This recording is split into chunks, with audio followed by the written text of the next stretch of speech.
پھر جعفر بن نبی طالب ہوگا، یہ شہید ہوں تو پھر عبداللہ بن رواحہ ہوں گے، یہ شہید ہوں تو پھر جسے مرضی بنا لینا۔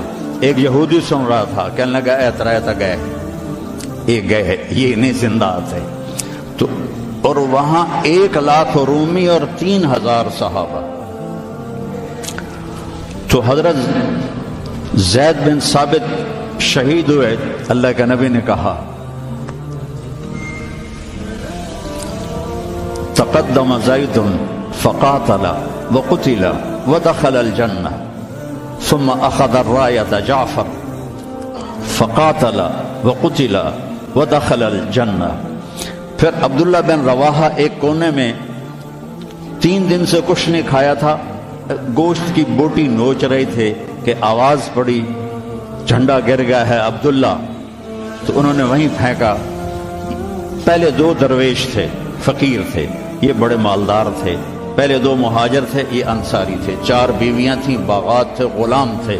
فتردد بعد التردد، تو تھوڑی دیر کے لیے بیوی بچے غلام باغات کا خیال آیا تو کہنے لگے عبداللہ بیویوں کا خیال ہے سب کو 3 طلاق، باغات کا خیال ہے سارے صدقہ، غلاموں کا خیال ہے سارے آزاد۔ اقسمت یا نفس لتنزلن کارہۃ او لتطاوعن ان اجلب الناس وشد الرن ما لی اراکی تکرہین الجنہ قد طالما قد کنت مطمئنہ هل انت الا نطفۃ فی شنہ۔ اے عبداللہ کافی زمانہ گزر گیا ہے زندگی گزارتے ہوئے، چل اپنے ساتھیوں کے ساتھ مل تو بھی، اور جھنڈا اٹھایا اور آگے بڑھے۔ اور آپ نے فرمایا، اور عبداللہ نے جھنڈا اٹھایا اور آگے بڑھے اور قتل ہوئے، اور پھر آپ خاموش ہو گئے تھوڑی دیر کے لیے۔ انصار کہنے لگے کہ ہمارے اوپر قیامت ٹوٹ پڑی کہ کیوں رک گئے۔ دونوں کی دفعہ تو فوراً فرمایا، اب کیوں رک گئے؟ پھر آپ نے کہا وَدَخَلَ الْجَنَّةَ۔ تو انصار نے عرض کی یا رسول اللہ آپ رک کیوں گئے تھے؟ کہا وہ تھوڑا سا اس کے دل میں کھٹک آئی تھی، اس لیے جنت میں جانے میں تھوڑی دیر ہو گئی۔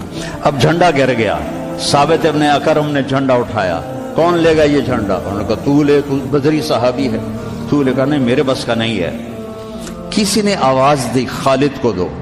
خالد کی پہلی جنگ تھی، صلح حدیبیہ کے بعد ایمان لائے، اور ان کی پہلی جنگ تھی۔ وہ فرمانے لگے بھائی میں تو ابھی مسلمان ہوا ہوں، کسی اور کو جھنڈا دو۔ کہا نہیں، سب نے کہا بس خالد۔ انہوں نے ایک ہاتھ میں جھنڈا لیا، جب یوں تلوار کو جب اٹھایا نا تو میرے نبی نے فرمایا ثم صلی اللہ سیفا من سیوفہ، اب اللہ نے اپنے تلواروں میں سے ایک تلوار کو نعم سے باہر نکالا ہے، اور انہوں نے ساری رومیوں کی فتح کو شکست میں تبدیل کر دیا۔ 9 تلواریں ان کے ہاتھ سے ٹوٹیں لڑتے لڑتے، اور اتنا رعب چھا گیا کہ پورے روم میں دہشت پھیل گئی خالد ابن ولید کی۔ یہ لوگ میرے نبی نے تیار کیے تھے، ایک امت بنائی تھی، یہ میرے نبی کا عظیم ترین کارنامہ ہے، اور اولین اور آخرین کا سب ایک جذبہ تھا۔ حضرت عمر کی مجلس میں ابو سفیان، اکرمہ بن ابی جہل، حارث بن ہشام، سہیل ابن عمر بیٹھے ہوئے ہیں، تو حضرت بلال آ گئے، کہنے لگے آپ لوگ تھوڑا پیچھے ہو جاؤ۔ پھر حضرت عمار آئے، آپ نے کہا آپ لوگ تھوڑا پیچھے ہو جائے۔ پھر حضرت صہیب آئے، آپ نے کہا تم لوگ تھوڑا پیچھے ہو جاؤ۔ پھر حضرت مقداد آئے، آپ نے کہا تم لوگ تھوڑا پیچھے ہوتے ہوتے جوتیوں پہ جا بیٹھے، مہاجرین اولین کو آگے بٹھایا۔ تو یہ غصے سے باہر نکل آئے، اور ابو سفیان کہنے لگے دیکھتے ہو عمر نے ہمارے ساتھ کیا کیا ہے؟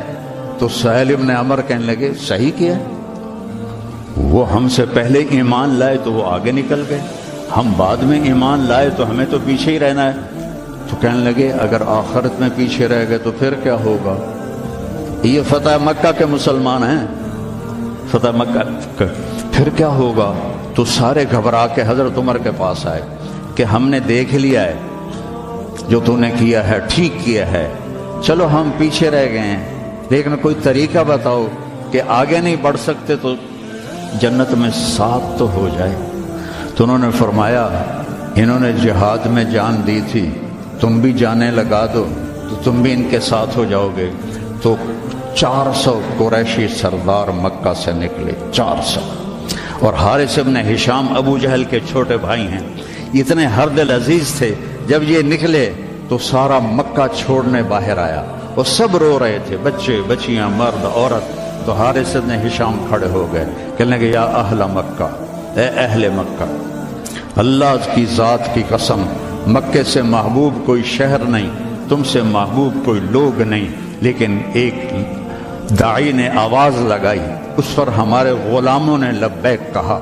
آج وہ اتنا آگے جا چکے ہیں کہ اگر ہم یہ سارے مکے کے پہاڑ سونا بنا کے خرچ کر دیں تو ان کے ایک مٹھی جو کا اجر بھی نہیں پا سکتے۔ تم اپنی جانوں کا نذرانہ پیش کریں گے کہ آگے نہیں تو برابر تو ہو جائیں۔ تو یہ سارے سرداران تشریف لائے، اجنا دین کی جنگ ہو رہی تھی، اس میں شرکت کی، اس میں فتح ہوئی۔ پھر یرموک کی جنگ ہوئی جو فیصلہ کن جنگ تھی، جس نے شام کا فیصلہ کر دیا ہمیشہ کے لیے۔ 9 دن یہ جنگ چلتی رہی، کبھی ایسے کبھی ایسے، کبھی ایسے کبھی